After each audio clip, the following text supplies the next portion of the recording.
கர்த்தர் அதிசயங்களை செய்கிறார். ஊழியங்கள் வழங்கும் ஜீவ வார்த்தை. இந்த நாளிலும் கர்த்தருடைய ஊழியக்காரன் உங்களை வாழ்த்துகிறேன். இயேசுப்பா நல்லவர், அவர் பெரியவர். இதுவரையிலும் நடத்தின தேவன் உங்களை நடத்துவார். அவர் இம்மானுவேல், நம்மோடு கூட இருக்கிறவர். பயப்படாதீங்க. யார் உங்களை கைவிட்டாலும் இயேசுப்பா கைவிட மாட்டார். அவரை நம்பி வாழுங்க. அவர் பெரிய காரியத்தை செய்வார். இந்த நாளின் ஜீவார்த்தைக்கான வசனம் சங்கீதம் 30:1. கர்த்தாவே, என் சத்துருக்கள் என்னை மேற்கொண்டு மகள வெட்டாமல் நீர் என்னை கை தூக்கி எடுத்தபடினால் நான் உம்மை போற்றுவேன். அழகான ஒரு வார்த்தை. என் சத்துருக்கள் மேற்கொண்டு மகளாம இருக்கிறதுக்கு என்னை கை தூக்கி நீர் எடுத்தீர். அதெல்லாம் நாம் போற்று மகிமைப்படுத்துவேன். நம்ம சுற்றி சத்துருக்கள் இருக்கிறாங்கல்ல, நம்ம சில நேரங்களில் பாதிக்கப்படுகிறோம், சில நஷ்டங்களை அடைகிறோம், வியாதியினால் தாக்கப்படுகிறோம், சில பாடுகள் நமக்கு நேராய் வருகிறது. அந்த நேரத்தில் நமக்கு சத்துருக்களாக இருக்கிறவங்க அவங்க என்ன செய்வாங்க? சங்கடப்படுவாங்களா? இவங்களுக்கு இவ்வளோ பிரச்சனை வந்துச்சுது, ஐயோ இப்படி ஆகிட்டாங்களான்னு? இல்லவே இல்லை. நமக்கு எதிராக இருக்கிற சத்துருக்கள் நாம் பாதிக்கப்படும் போது ரொம்ப மகிழ்ச்சி அடைவாங்க.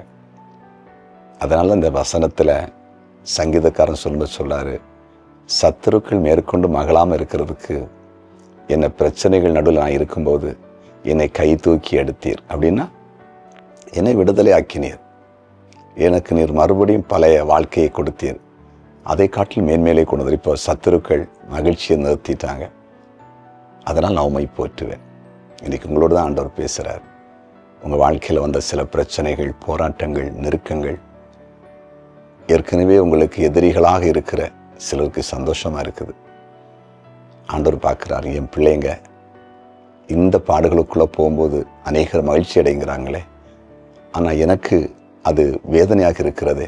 அதனால் என் பிள்ளைகளை அந்த போராட்டத்தை நான் தூக்கி எடுக்கிறேன் அப்படின்னு உங்களை தூக்கி எடுக்கிறேன். நீங்கள் என்ன செய்யணும்?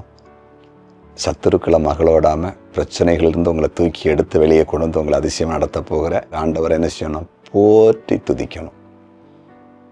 போற்றி துதிக்கணும். உண்மையிலே நான் உங்களுக்கு சொல்லுகிறேன், நம்ம ஆண்டவரை போல, ஏசப்பாவை போல நம்ம வாழ்க்கையில் அறிந்து அற்புதம் செய்கிற ஆண்டவர் வேறு யாருமே இல்லை.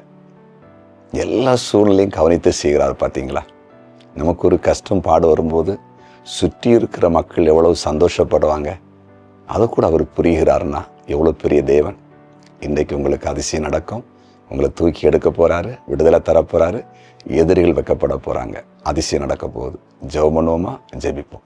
எங்கள் அன்பு ஆண்டவரே, நீர் பேசின ஜீவ வார்த்தைக்கு ஸ்தோத்திரம். கர்த்தருடைய பிள்ளைகளுக்கு வருகிற நெருக்கம் பாடுகளில் சுற்றி இருக்கிற சத்துருக்கள் மகிழ்ச்சி அடைகிறாங்க.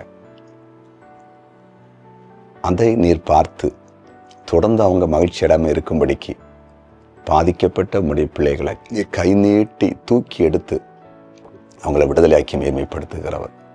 அப்படியே செய்யுங்க. தூக்கி எடுத்துருங்க. அதிசயத்தை செய்திருங்க. உம்முடைய பிள்ளைகளை உம்மை போற்றி துதிக்கட்டும். நன்றி. இப்பொழுது வியாதிப்பட்டவர்களை சுகமாக்குங்க.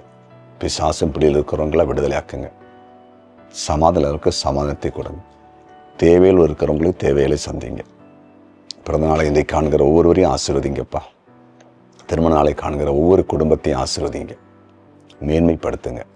இந்த கமெண்ட் செக்ஷனில் ஜெப குறிப்புகளை அனுப்பியிருக்கிற ஒவ்வொருவருக்கும் அதிசயத்தை செய்யுங்க.